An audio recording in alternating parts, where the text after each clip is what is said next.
All right, all right, all right. The Suns are on game 3 of a 5-game Eastern Conference road trip. They go to Beantown, okay, TD Garden, and they play the Boston Celtics. And Matthew, I'm not going to lie, this is a bad Matthew McConaughey impression. Is that what that is? All right, all right, all wrong. Damn, that game's Yeah, it was bad, dude. And it's like, oh, it's okay. It's just a loss. Look at our record. We're great. But no, that was pathetic. I hated this loss a lot. I was very, very ticked off the whole game. I hated it. And it's absolutely, I feel like if we talk about this game 5 years from now, maybe they'll let us know what the hell happened. Maybe they're just tired. But, dude, come on. Like, if you're going to lose a game, at least put some effort into it, dude. That game was ours the whole time. The Celtics did nothing I felt like the Suns could stop. It was miserable, man.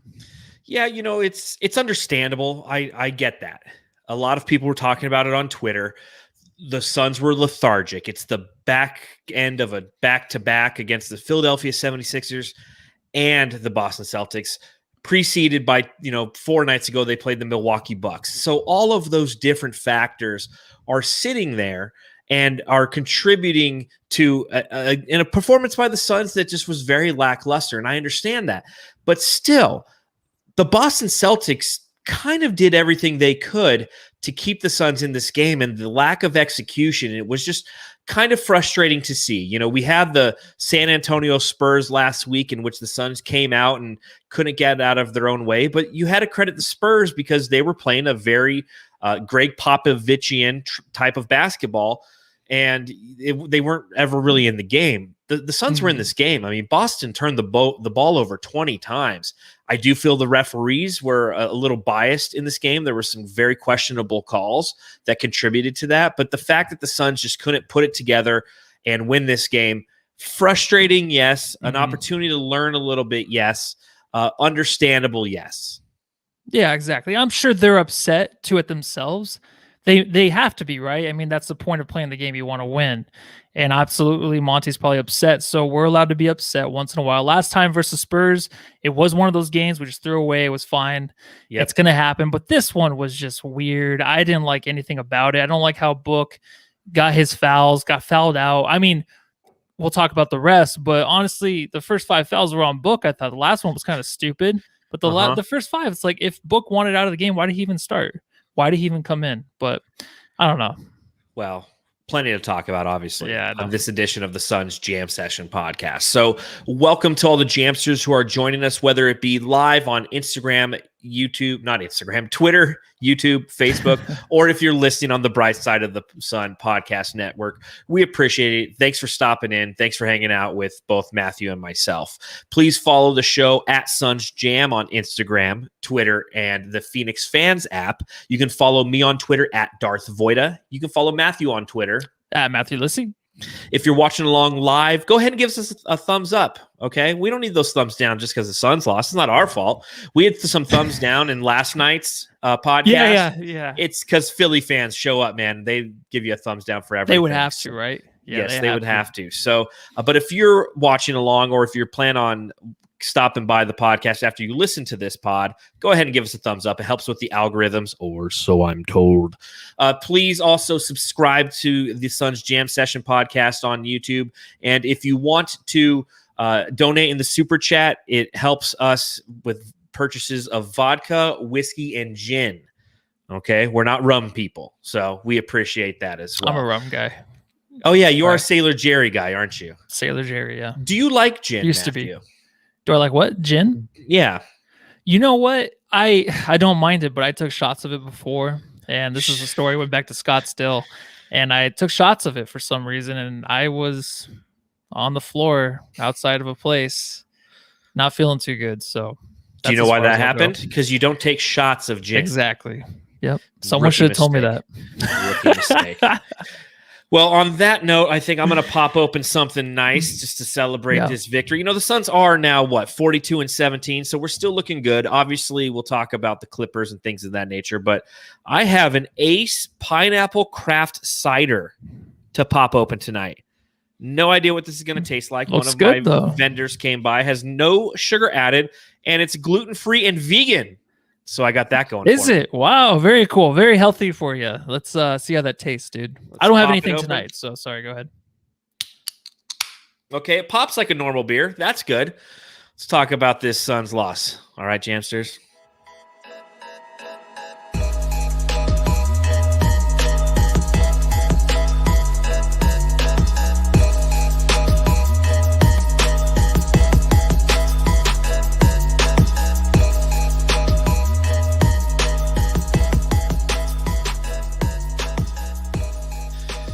The Phoenix Suns are now, as we mentioned, 42-17.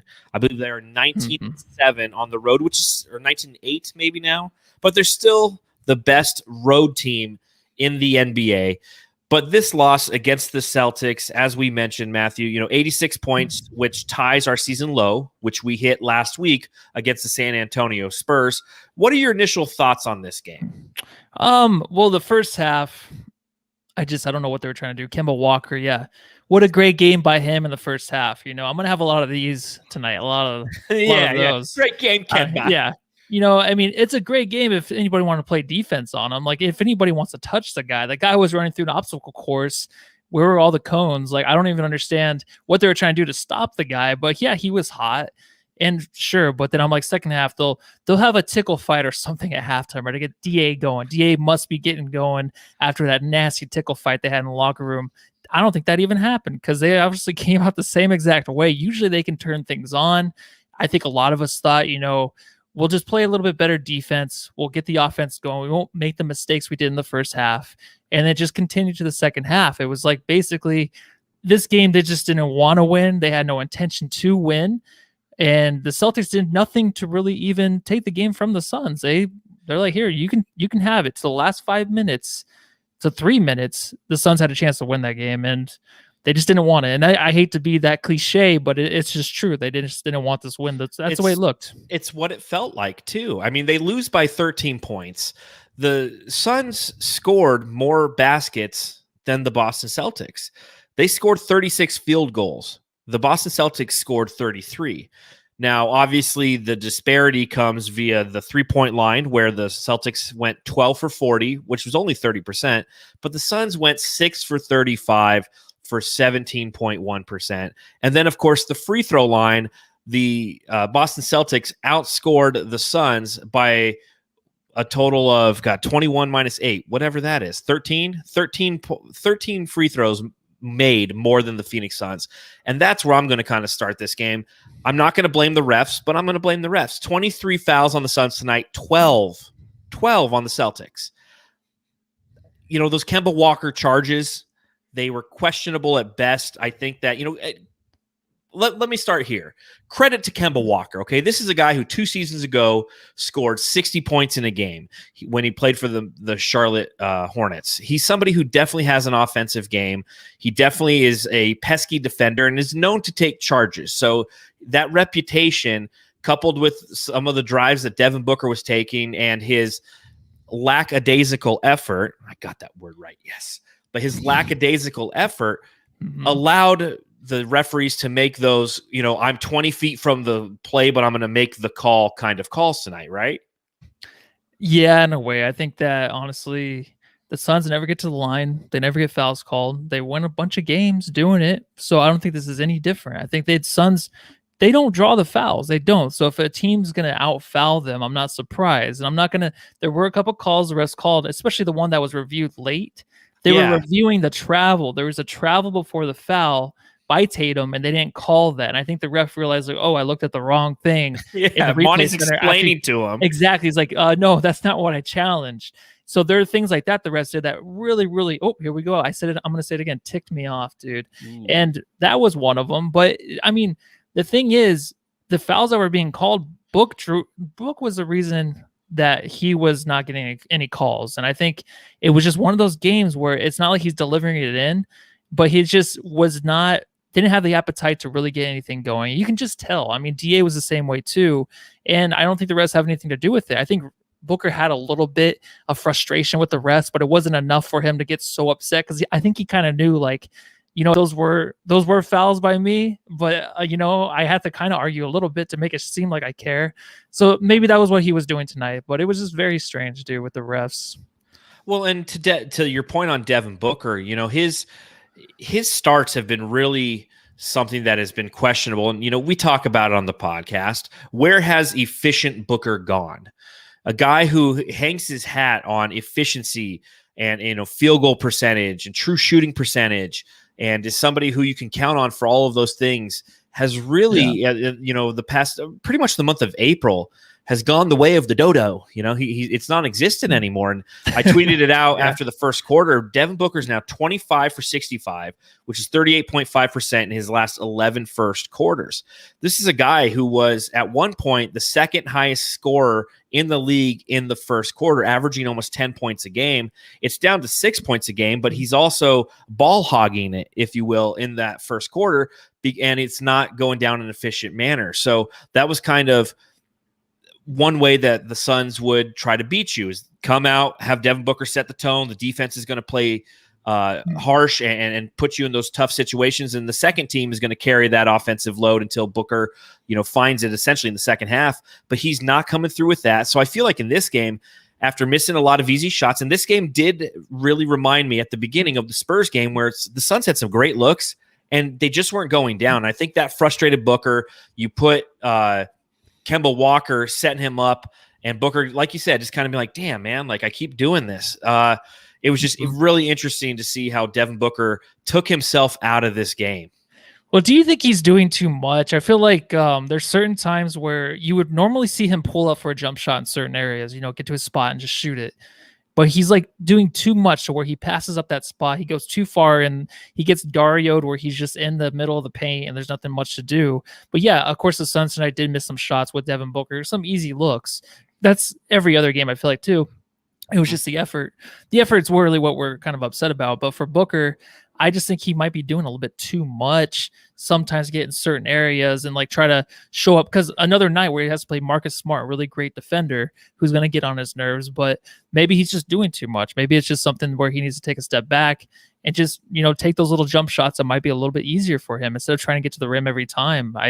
That might be just what he needs to fix it, but I'm not too worried. I mean, there's another guy, Dario Saric, I'm more worried about than Devin Booker, but right now, I mean, it's just one of those games where you kind of don't want to do a pod, right? You don't really want to talk about it too much, because the more and more you talk about it, the more upset you can kind of get until you wake up tomorrow, be like, oh, everything's better. I feel good. Try writing the recap for Bright Side of the Sun. I was tasked with doing the Boston Celtics recap today, and right off the bat, it was just kind of a low energy game. I got off work a little bit early so I can come home and watch the game in its entirety to make sure that I write down everything that I saw. And yeah, it was just. It was kind of like the way that Dario Saric plays. The Saric smoke break.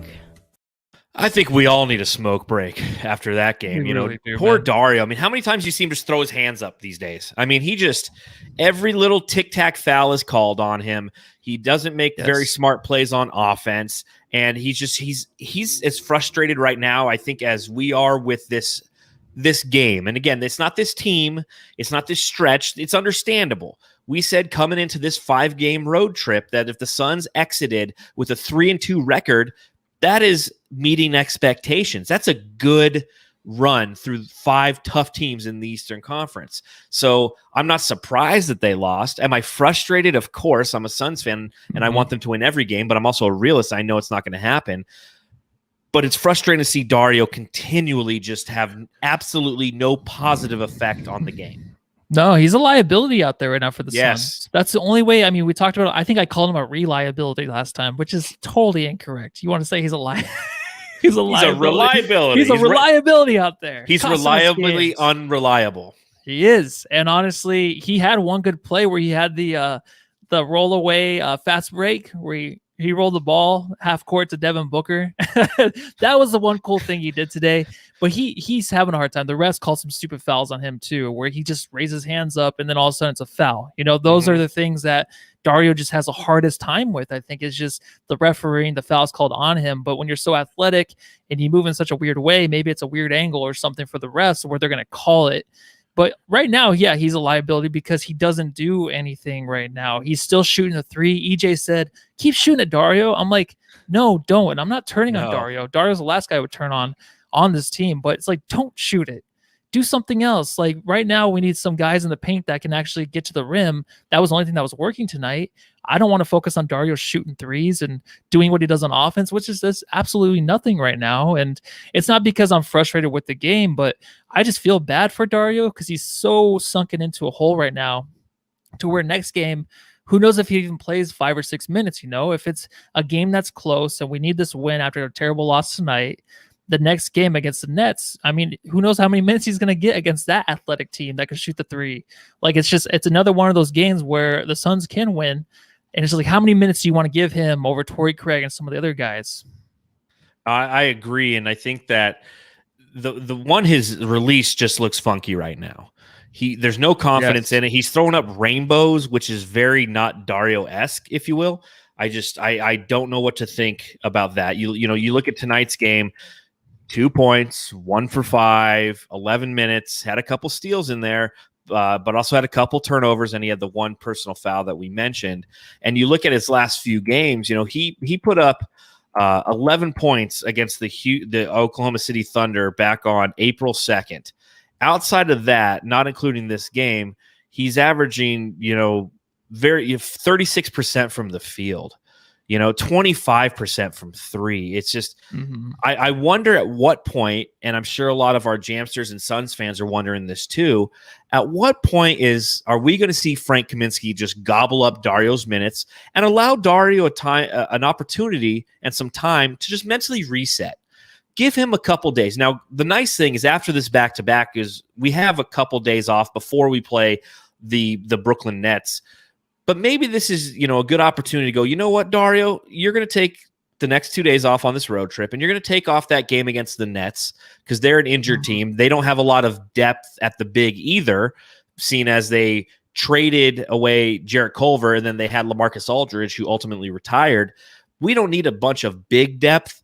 Let's go ahead and let Dario sit and put Frank in, because guess what? Frank, I like how I say it like that. I'm like, guess what? Guess what? That's sorry. But you give Frank Kaminsky an opportunity to take those 3-point shots that Dario's taking right now, and he's going to hit some of them, right? He might. Who knows? I mean, he's got to be shooting. He probably shoot better than 25% over the last 10 games. He would absolutely, but who knows? It's because you saw Galloway tonight come in too to get some minutes. So it's like, okay, are they trying to work some of these guys in? Because Dario definitely needs a couple days off because Monty, he wants to play these guys through struggles, through timeouts to get back into games. That's the way he is. I feel like, right? Like if a guy's struggling, unless you're Langston Galloway, like you don't make a point in your last game 12 games ago, then you're just out for forever. But usually it's like, okay, let's see if you can play it out. Come in the starting lineup, see if you can work it out that way. Now it's just like, yeah, maybe he does need a break because he absolutely mentally, I don't know how he comes back from this because I think every time he touches the ball, he knows for sure that everyone's, of course, we're watching him, but the Dario watch, the smoke break, he's just like, I don't want to be on that segment again and then talk bad about me. And we don't talk bad about him. We just don't know what the hell's going on. As someone brought up, who was it? Joe Klein. I hope it's not that bad. Oh God, Joe Klein. Yeah, Dario's clumsy. Like Joe Klein, no respect for the rest from Mario Tacoma. True statements. It's not that bad, is it? It is, though. I mean, Joe Klein, especially at the back end of his career, was just, a big, burly white dude who got no calls and moved like a tree. So I can see that comparison because that's the way that Dario's been playing. And Frank is somebody who was, what is one of the words that Monty Williams likes to use relative to Dario Saric? Just the connector. Yeah. Somebody who he likes because he connects the offense and a little bit of the defense. He hasn't been a connector, for about a month and a half, almost 2 months now. Frank Kaminsky, when we went through that run of about 12 games where the Suns went 11-1 in games in which Frank Kaminsky actually started, that's what he was doing with that first team offense. Is he was a connector. He was passing to cutting bridges. He was hitting guys, in stride. He was hitting his own threes. He wasn't putting up massive rebounding numbers, but he was using his big body effectively enough to create space that allowed DeAndre Ayton to get rebounds or just team rebounding overall. And I think with our second team unit, it's almost that time where we just got to kick the tires on the old Frank Kaminsky Ford F-150 and see how many miles are left on him this season. I know that he's somebody who had COVID recently. He's probably still in the process of trying to recover from that, and which is completely understandable. But at some time and some point, we're going to have to see some more Frank minutes and allow Dario an opportunity to just kind of clear his head, man. Maybe shave the beard a little bit, maybe do something funky with the hair. But maybe he can get one of those cigarette patches and put it right here on the arm, and he can kick the habit, man. No, kick the habit. Please don't. That's the only thing we have. And honestly, I mean, Saric is like a Disney movie right now where he's trying to search for someone stole his magic butt juice from the locker room, and he's been searching for it for like 6 games, and he doesn't know who stole it. So maybe those 2 days he has off, he can retrace his steps to where he lost that stuff because he needs it back. Yeah, absolutely. He needs that new Apple tag. Have you seen this thing? No. Oh, you're not an Apple guy. I forgot. So essentially, Apple came out with a bunch of new products the other day, and one of them is an Apple tag. It's this little round thing you can put on anything so you don't lose it, kind of thing. Whatever. He needs to do that to find his secret butt juice because Dario has lost his butt juice, and he needs to find it. That's coverage you're only going to get here on the Suns Jam Session podcast. The threes were not falling for Phoenix, as I mentioned earlier. It's one of their worst performances relative to the three ball. At what point? And I know we've had this conversation before, but it's just kind of frustrating to see. But at what point do they start just going to the mid-range game and start trying to force the issue? This is a team, the Boston Celtics, that are not overly big inside. Tristan Thompson, although a good defender, isn't somebody who has a lot of shot deterrence. Why were the Suns not attacking the rim? I know why Devin Booker wasn't, because he was constantly getting charges and sitting on the sideline. But I really felt like the Suns didn't try any effort. And again, this comes back to the lethargicness of this team and the lack of legs. But why didn't they at least try to force the issue a few times?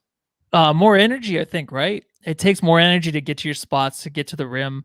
They only had like 24 attempts, though, going into the fourth quarter. So I thought they would stop. And there's certain things that they were doing to where, Mikal's open. He was 1 for 9 tonight in the corner. And it's like, do you want him to shoot it or do you want him to take it to the rim?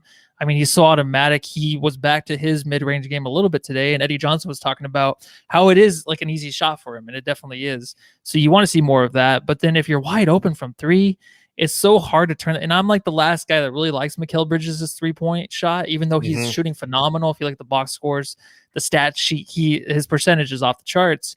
But because I love him around the rim. So I think it's just more energy, right? It just takes more out of them to get to the rim. And I think Booker tried to do it a lot tonight. And like he said, it cost him those fouls. And that's why he wasn't doing it too much more later. But guess who hangs around the rim is DeAndre Ayton. And I don't even know. He looked like tonight, like he lost his phone or something. And the alarm was going off in the morning at 3:00 and he was trying to find it. That's what he looked like tonight. Who, Mikal?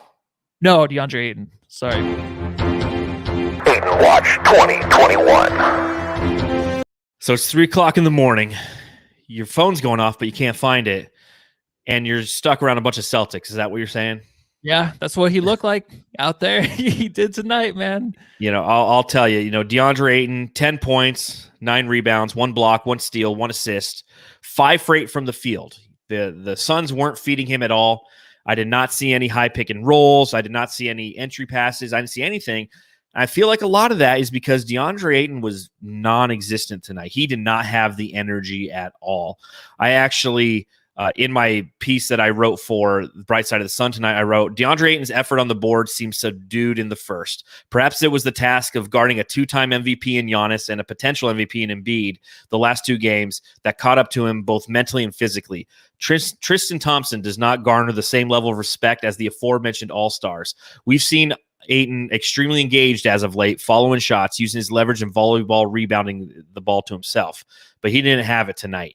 You take his effort inside, his lack of screening, his lack of putting his hand up and trying to get guys off their spots. I mean, you look at Kemba Walker and the way that he was shooting the 3 ball, he ended 5 for 11 from 3 and with 32 points, which tied a season high for him.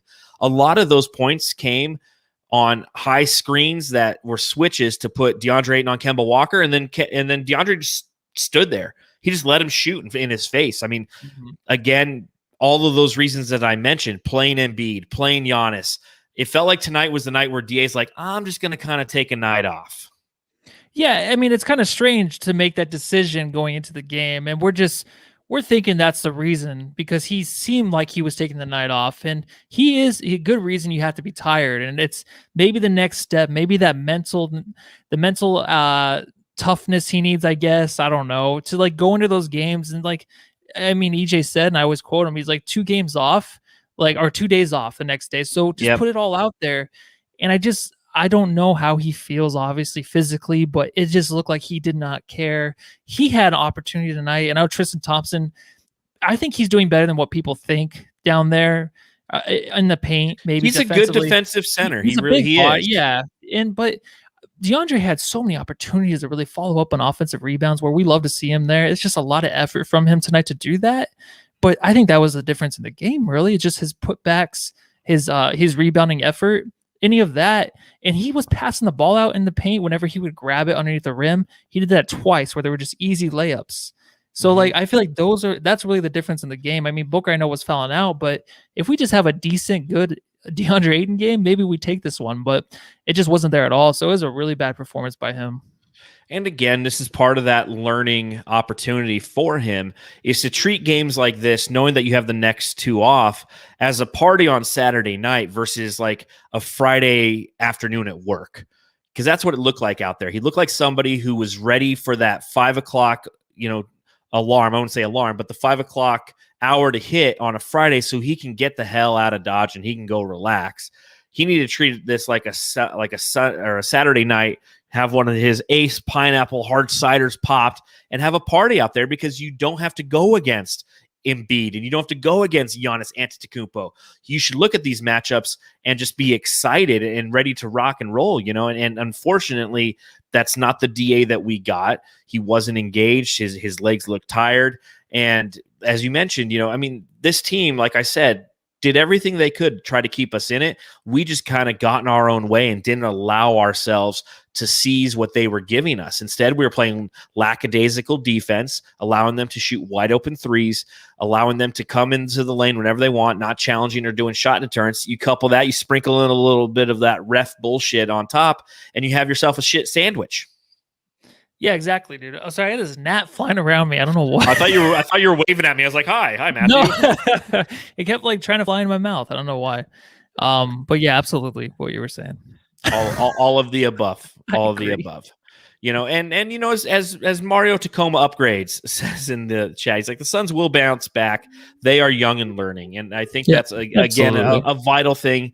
We are not sitting here saying the Suns are horrible. They're fucking fantastic, man. They're 42-17 and 19-8 on the road, and they're a team that is an elite team in the NBA. They just had one of those off nights that every team has, and we have a podcast about it, so we're going to talk about it. Exactly.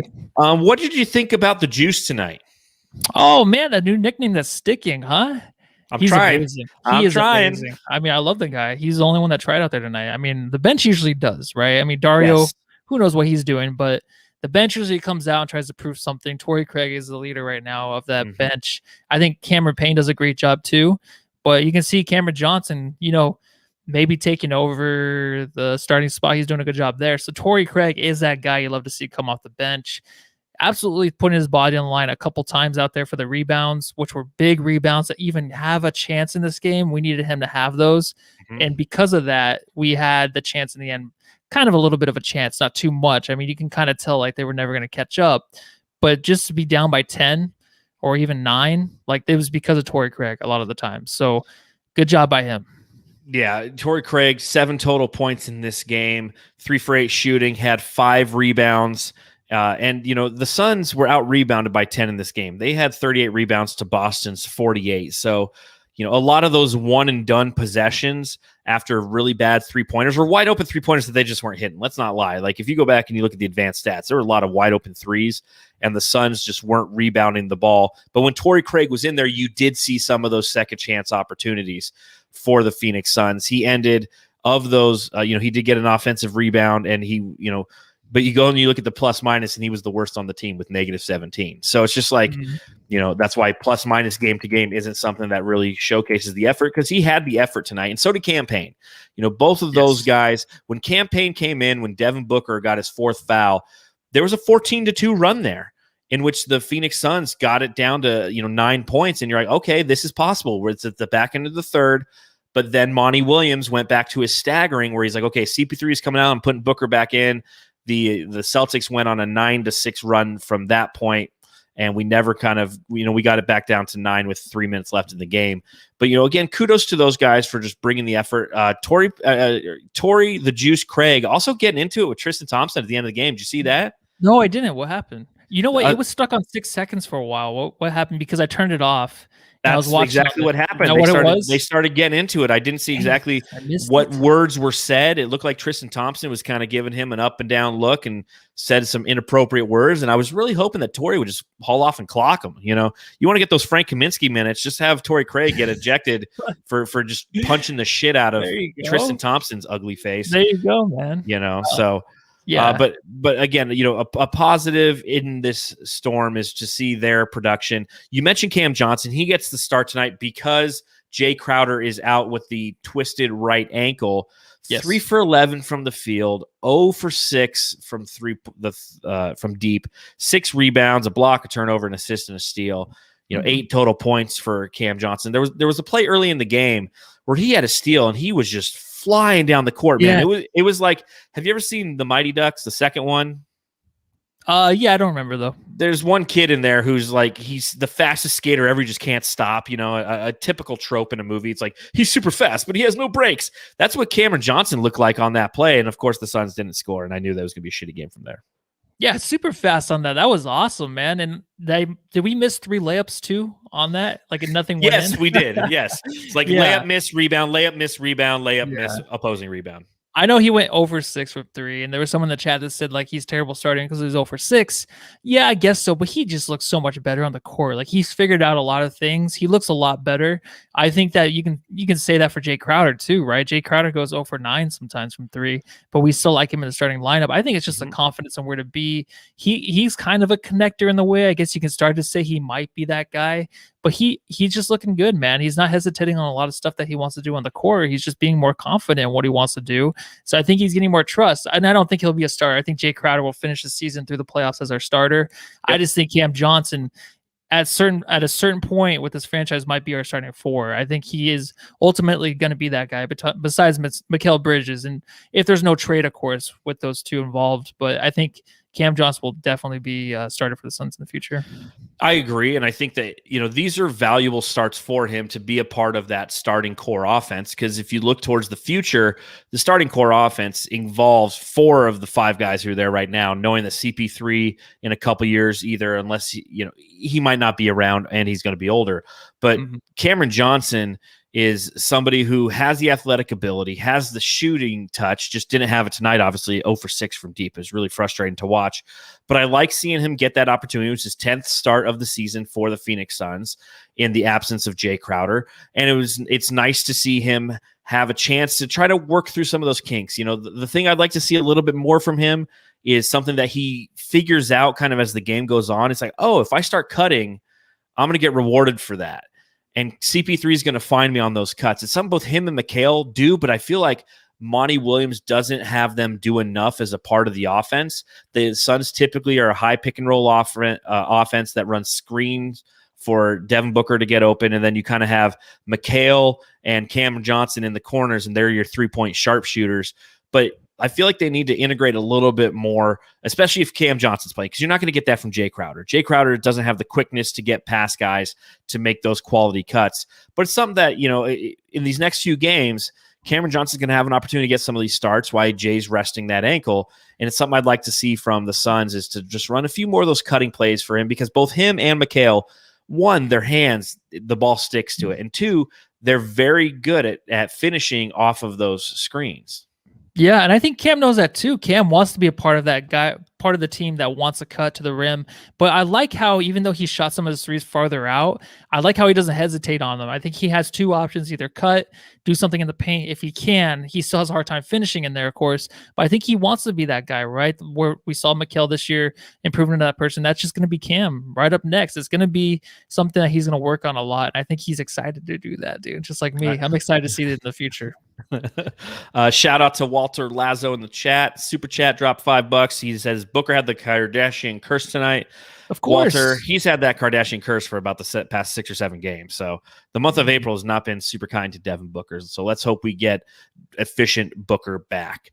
We did see Langston Galloway tonight, so it was exciting to see Langston out there. Yep. Definitely looked a little bit rusty. There was a fantastic play in which I was like, oh, hey, he can play defense, where he stripped the ball. He's leading a fast break. And in his mind, Mikal, instead of cutting towards the basket, was cutting to the three-point line. He threw it out there, and Mikal was right there, like ready for a dunk. And that made me sad a little bit. But to see Langston Galloway play his first minutes since March 30th against the Hawks, were you excited to see that? And what were your thoughts on Monty running out a lineup of Chris Paul, Javon Carter, Langston Galloway, Mikal Bridges, and DeAndre Ayton? Oh, I love it, dude. I think this team has the opportunity to play a lot of small ball lineups, and that's just another one of them, right? I don't think we've really seen this one. And if for Galloway to come back, it's like you don't really expect too much because he's been out since 12 games. I think he hasn't played. So it's like, what do you expect this guy to really do, to really get in sync with the offense again? And he had a great steal. I mean, he can be a pesky guy on defense, and it's fun to see that because you didn't expect to have that out of him. But for him to come in and really be in sync again, I know he's just a 3-point shooter really on offense, but he's shown that he can do more than that. I just don't expect too much. And that's why I'm just like, do you think he could just play like 4 or 5 minutes? Does it ruin that much? Does it make it so that we can't be consistent on offense and defense if Langston Galloway plays every game for like 4 or 5 minutes, just so he doesn't lose like what it feels like to be on the court with the guys? I don't know if that's something that is happening, but I'm sure he'll probably play next game and look a little bit better, but he's not gonna look great in his first game back. No, and he only played a total of 3 minutes in this game. There you go. But I think that he's somebody who's going to see minutes as the season winds down in an effort to try to rest a little bit more of our starting guards. You're going to get 25 minutes, 28 minutes out of Booker and CP3.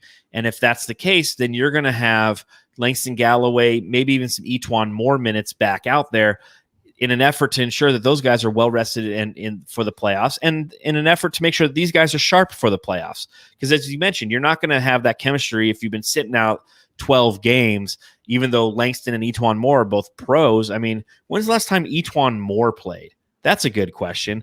I don't even remember. It's been 25 games at least. It's maybe more than that. I'm trying to think the last time he was in a game. I'm going to actually try to pull it up here.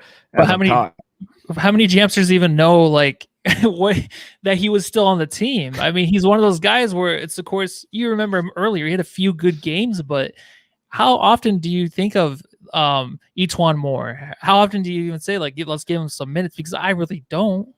There's some reason why he's not playing, but I do as we get to the back end of this season, because I think it's vital that CP3 and Devin Booker are properly rested, still getting game time to keep them sharp, but keeping those legs fresh. I don't want any D'Antoni, Steve Nash's run into the ground by the time the playoffs hit. So by the time we hit the Western Conference Final, he's toast. Etuan Moore hasn't played since March 13th. It's 20 games ago for the Phoenix Suns. 20 games. All right. Yes. So, I mean, you know, it's nice to see him come out there. I think all Suns fans, we get a little bit excited, but then you always remember the reason why. It's like, oh, it's because Devin Booker is in foul trouble. Real quick, I want to talk about a couple of the Celtics. Jason Tatum, without looking at the stat sheet, Matthew, Jason Tatum scored 15 points and had 11 rebounds and 6 assists. 15 points. How many times did he shoot the ball? 8 times. He was 3 for 17. Oh my goodness. Really? 3 for 17. Wow. 8 for 8 from the free throw line.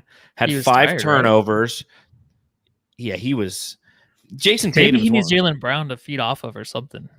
I don't know. I mean, a lot of people are crediting his lack of production to the fact that he had COVID, and he talks about the inhaler that he's had. But I've always said that Jason Tatum is a little bit overrated, man. That's just me. I just think that he's one of those guys who the media fell in love with, not justifiably so. He had a couple shots. I think they really fell in love with him for two reasons. One, he had a block on LeBron in the playoffs like 3 years ago. And two, Kobe Bryant did the detail thing on ESPN about Jason Tatum, and Jason Tatum loved Kobe Bryant, and it was very public. So ever since that moment, you couple that with the fact that it's in Boston, it is the East Coast. Yes. I feel like they really kind of just fell in love with the narrative of Jason Tatum, and he's never truly had that production. He's had spurts, but he's never truly had that consistent production efficiently that makes me like who he is. I like efficient scorers. Me too. And he'll have those games where it's just like you'll see Twitter blow up like, oh my God, this guy is definitely a superstar. He's definitely an all-star this year. Like he just put up 40 points. Like he is everything you need in a star for your team. But I don't think he's like the number one guy in a championship team for sure. I don't think he is. Agreed. He's very inconsistent when you watch him. I know the whole COVID thing, but you're right. I've been there with you. I'm just like, I don't see it. Maybe he came out too fast. Maybe because he was in the playoffs, what was his first year, second year in the Eastern Conference Finals. Yeah. Because of that, the light was shined on him. He's only 18. He's only 19.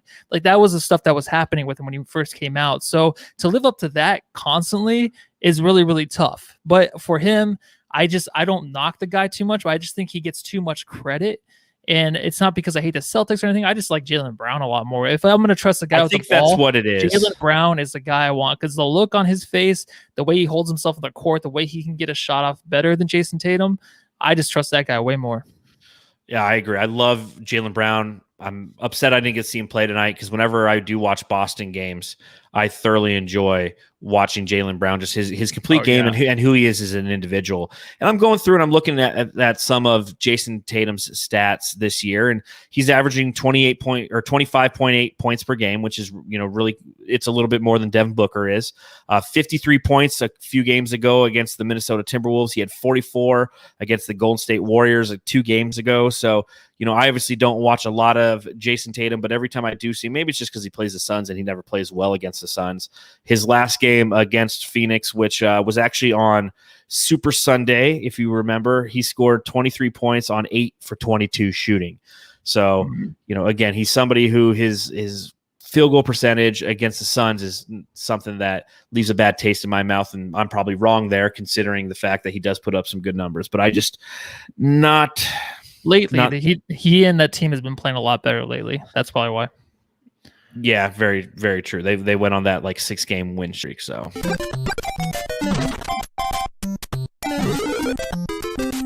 Jam Star of the Game.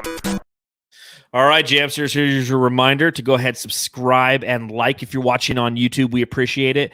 And if you're listening on Apple Podcasts and you want to leave us a 5-star review with a nice little message in there telling Matthew different things about how he's got 2 different colored eyes, you can go ahead and leave that message there in the Apple Podcast, and we'll read it here on the show.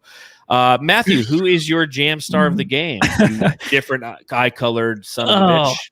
Oh, definitely it's MVP Chris Paul right now. I really wish I could have pulled this one out because of his stat line looked nice, and it's a nice win for him to get that MVP this year because he would have carried the Suns, but no one else even really helped him out. I mean, Mikal Bridges tried his best, but couldn't do it by themselves. So, but Chris Paul is definitely the my guy tonight. Whatever you call this award. He's the Jam Star of the game. There you go. He's the one guy we haven't talked about because I knew I was going to keep him for this segment. He's clearly, Khalid said it. He said CP3 was the only player that wanted to win tonight. That's what you really saw. And it'd be really nice to have some sort of camera in that locker room afterwards and just here's what CP3 had to say to the team. Because this is a guy who's 34, 35. Oh, for that reason? I thought you were talking about something else. Giggity. Here's the funny things. Everybody who's watching the podcast is looking as close as they can at your eyes to see if they're different colors now. They'll never know, right? 311 Flavis has close up of those freaky eyes. Yeah, they're trippy. But I would like to be a fly on the wall in the locker room right now for the only reason, Matthew, is to hear CP3 talk to this team to see if he has words of encouragement to say, hey, man, this is a quality team. I get that we're tired, but we have to push through this because come playoff time, you are going to be mentally destroyed after every game. Every minute in the playoffs feels like 5 minutes of the regular season. It is just so intense. It's like a I don't know what's really dense, a black hole. It's like a black hole of intensity every minute, especially the very end. But, from the tip off, it's like that. And, for those Suns fans who don't remember what it feels like to be in the playoffs and to live and die with every possession, like, get ready, boy, because starting May, I think it's the 22nd, starting May 22nd, like, shit gets real intense, real frustrating. Every those podcasts are going to be really fun because they're going to be so intense. And this is going to be like our venting session. It's going to be something obviously we've never done, is sat here and done a podcast after a Suns playoff game. But it's going to be really interesting for us. And Chris Paul's the only one who really knows what that feels like. You have Jay Crowder, obviously, as well, but he wasn't out there tonight. And I think that CP3, I would have loved to hear what he had to say to the Suns. Oh, yeah, me too. But I honestly think that the Suns really were like, okay, maybe we can take some games off here and there. But it's like, why? Like, just sit out then, just don't even play. Really save your energy. Because absolutely you didn't even give it on the court. So why would you even go out there? That's probably what Chris Paul said. It's like, I'm not taking a night off, and I'm old, even though he's only 32, 33, whatever. But he's the one that's never going to take a night off, and you can always count on him. He'll try to get things going. And you saw his shot kind of fall flat towards the end. And then it's like he's trying to force it, and it's tough for him because he's tired too. But I give him credit for actually trying tonight, man. Yeah, he's the one guy, as one of our Jamsters said, he's the one guy who wanted to win tonight. So, pack this one up, put it in the rearview mirror, because you know what time it is. Guess what? It's time to bring up the fact that we both picked the Suns to win, and we haven't updated these, have we? No, I did. You did? Cool. I did, yeah. 25-18. 25-18, 30 and 13 for Matthew, relative to our picks this year. But up next are those Brooklyn Nets, Matthew. You excited for this one? Yeah, I'm excited. I'm excited to see Blake Griffin, who was hiding his dunking till he got to a good team. I knew he was. That's not all he was hiding. Yeah, but he's absolutely the guy to come in and he caused a little bit of chaos, but him and Kyrie Irving, the only like really noticeable guys in the starting lineup. Of course, Joe Harris is phenomenal, but you're looking at a team, of course, that's injured. You're not going to know really what to expect. I think the Suns have a really decent chance in this game if they want to get up and play. I mean, it's not till Sunday, so Sunday after you eat your menudo in the morning, get those sneakers on, dude, and just try to go 3-1 on this trip. We should have been 3-0, I think, but. Even though we said 3-2 would have been nice, try to go 3-1 right now, and they have a chance in this one for sure, I think. Yeah, the Nets are going to be without James Harden, who's out indefinitely during some rehab for his hamstring. There was some sort of setback, and Kevin Durant is currently out. So if Kyrie chooses to play, he is the one of the big three who is going to be out there. Blake Griffin, Joe Harris, they have a decent roster of guys who. DeAndre Jordan is going to be there.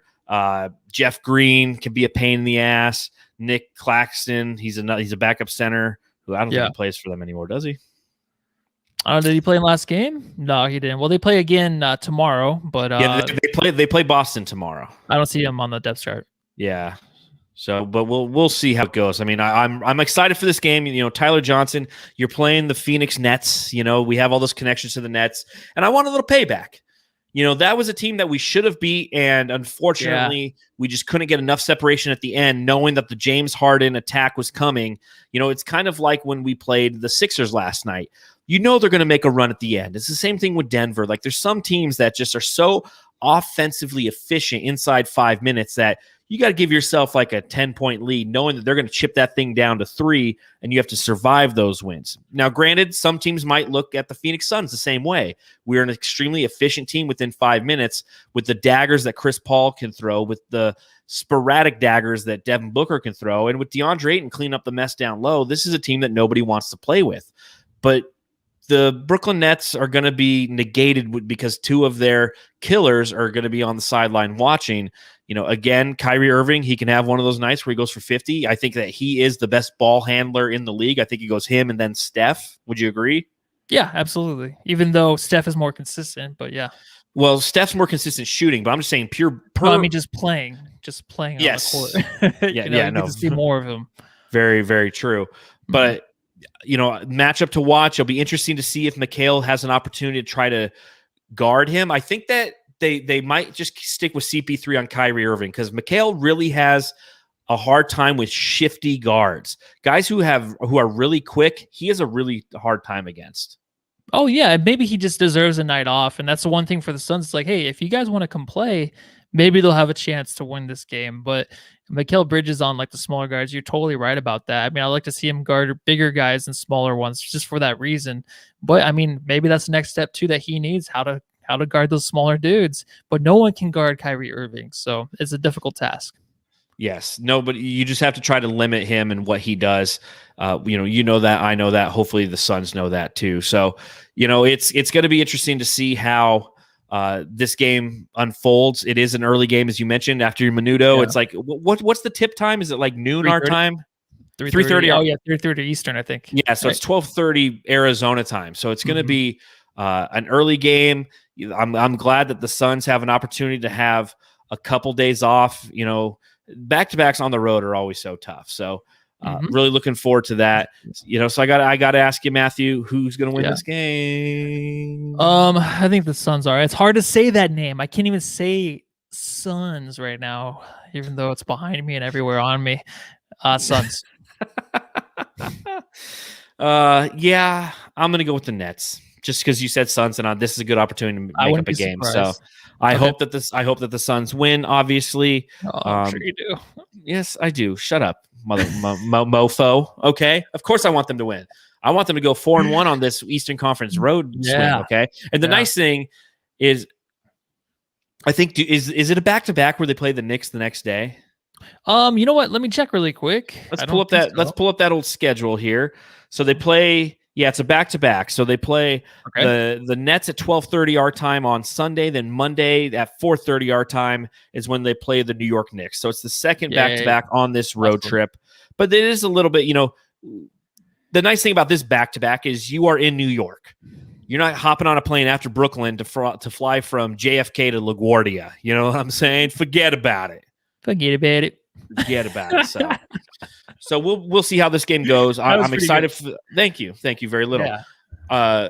But I'm excited to see how this game goes. I like the Nets. I think they're a quality opponent, even though I'm in the process of putting together all the data for that piece for Brightside about how the Suns play teams that just don't have the majority of their payroll present, and it's going to be interesting once I gather all that data to see what that number actually comes out to. So yeah, it'd be interesting, honestly. Yeah, and I think sometimes I think about the Hornacek year where, he admitted like the Suns hit every game just perfectly on back-to-backs, some injuries and all that. That's why they had such a good record, but they fell short of the playoffs.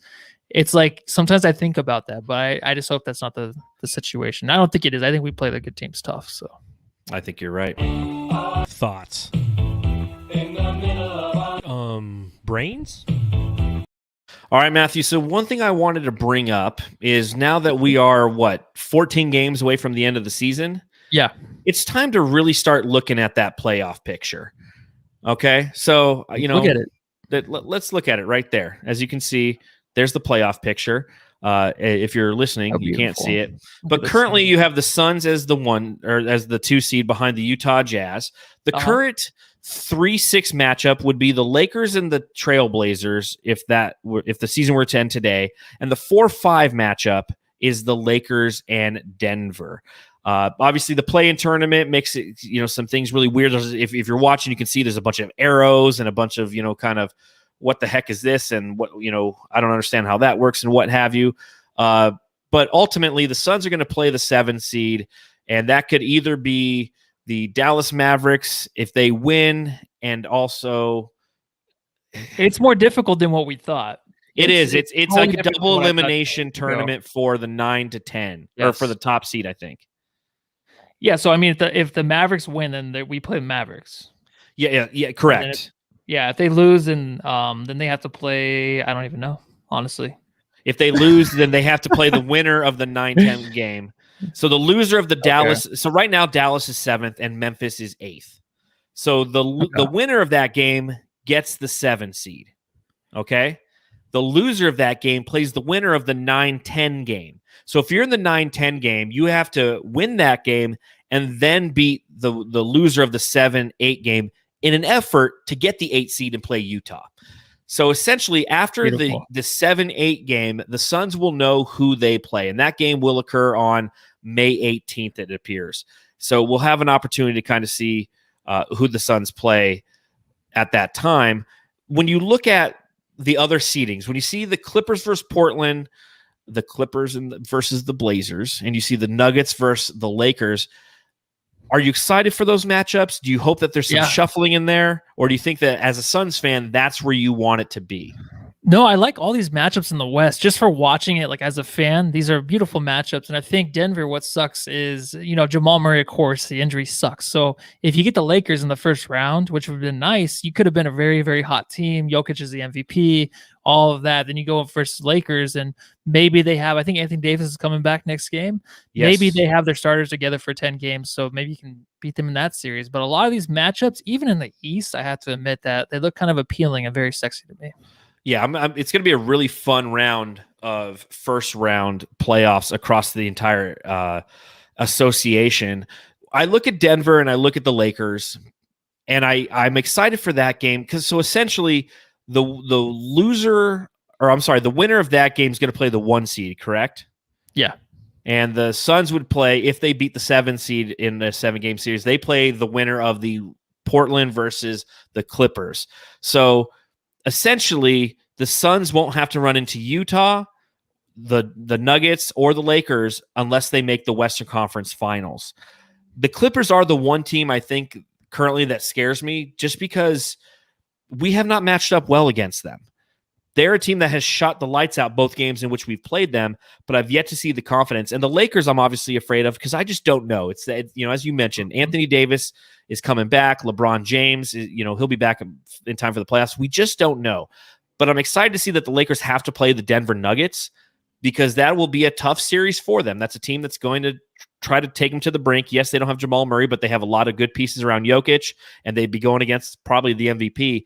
And I think that that's something that could wear them out. And then if the Lakers do get through that series, then they have to go against Utah and another big guy in Rudy Gobert, and it's going to wear them out. So if the Suns do have to play the Lakers in the Western Conference Finals, if we're blessed enough to see that series, they're going to have to go through war to get to the Suns. Oh, yeah, for sure. And honestly, any of these matches for the Suns, I think, suck. No matter who, even if they play the Spurs or the Warriors in the first round, I don't know. It's maybe because I'm just scared of it and I don't want to deal with it. Maybe that's why I think that. But I think a lot of these matchups are going to be tough for the Suns. But if the Lakers are full strength, though, and they look like they did before they got injured, there's no way I don't think the Suns can beat them.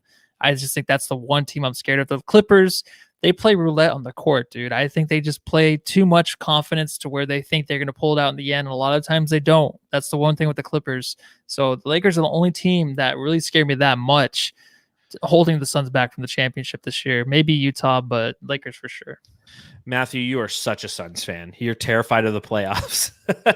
I am. Well, it's because history has not been kind to the Suns. I don't want it.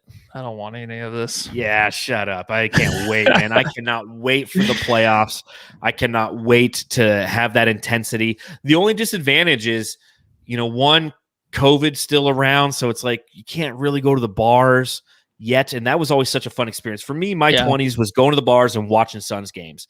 And you can't do that because of COVID, and 2, we have this podcast. So it's like I have to watch it at home so I can talk about it afterwards. So it's both a blessing unless some and bar a wants curse. to give us a little corner or something. Ooh, so let's do that little booth. Are there any local bars that will allow me to bring my laptop and my webcam and not during the wet t-shirt contest, simply just post up and talk about the Suns afterwards? We can have fans on. Yeah. Let us know out there, bars of Phoenix. Maybe we could do it at the Tilted Kilt, which is catty corner away from the Phoenix Suns arena. How about that? It'd be awesome. It'd be very inappropriate. It would get very, very much out of hand, but we can just try it and see how it works. The audio would be horrible. Code JJM, one of our loyal Jamster listeners, says, any chance we sweep a team?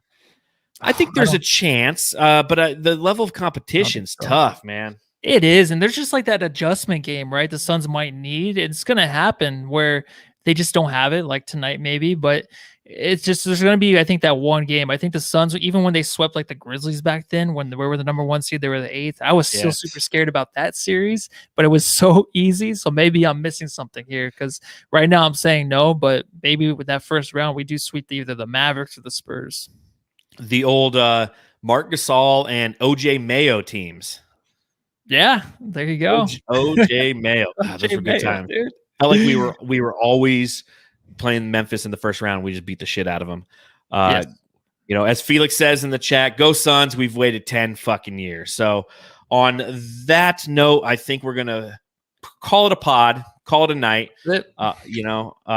Just another reminder to everyone out there, subscribe, rate, review, do all that fun stuff. Follow the show at Suns Jam on Instagram, Twitter, and the Phoenix Fans app. You can follow me on Twitter at Darth Voida. You can follow Matthew on Twitter at Matthew Lissy. And we will see you right here at about just after the Brooklyn Nets game on Sunday. So on that note, I will say that this Ace Pineapple Craft Cider beer, it's disgusting. Is it? It's not good. Yeah, it's like full. I'm not a cider beer person. So sorry, Ace. I'm sure you're great people, but I don't do I don't do ciders. Forget about it. Okay? I don't do ciders either. Forget about it. You got to work on that accent, but it sounded pretty good. But yeah, everyone go home and love your family. That was good.